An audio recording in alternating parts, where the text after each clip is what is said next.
ఐపీఎల్‌లో ప్రస్తుతం ఎక్కడ చూసినా ఒకే పేరు వినిపిస్తుంది. అదే వైభవ్ సూర్యవంశీ.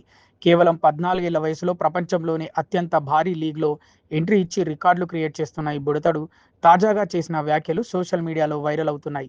లక్నో సూపర్ జెయింట్స్ మీద మ్యాచ్ ముగిసిన తర్వాత తాను చెప్పిన పిల్ల చేష్టల గురించి మీరు కూడా నవ్వుకుంటారు.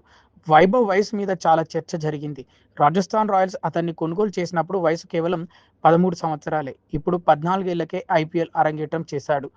వయసు చిన్నదైనా బ్యాట్ పడితే మాత్రం పరుగుల వరద పారాల్సిందే. కేవలం 35 బంతుల్లోనే సెంచరీ బాది ఐపీఎల్ చరిత్రలో అత్యంత వేగంగా శతకం చేసిన భారతీయుడిగా రికార్డు సృష్టించాడు. ఇంత చిన్న వయసులో ఇంత పరిణితితో ఆడడం అందరినీ ఆశ్చర్యపరుస్తుంది. బుధవారం లక్నోతో జరిగిన మ్యాచ్ తర్వాత హాట్‌స్టార్ ప్రెజెంటర్ వైభవ్‌తో ముచ్చటించారు. "మేం కార్టూన్లు చూసే వయసులో నువ్వు బౌలర్లను కార్టూన్లుగా మార్చేసి ఆడుకుంటున్నావు. అసలు నీ మైండ్‌లో ఏం నడుస్తుంది" అని అడిగాడు. దానికి వైభవ్ నవ్వుతూ "నా మైండ్‌లో ఏమీ ఉండదు సార్. నిజానికి నేను కూడా ఇప్పటికీ ప్రతి మ్యాచ్‌కు ముందు కార్టూన్‌లు చూస్తాను.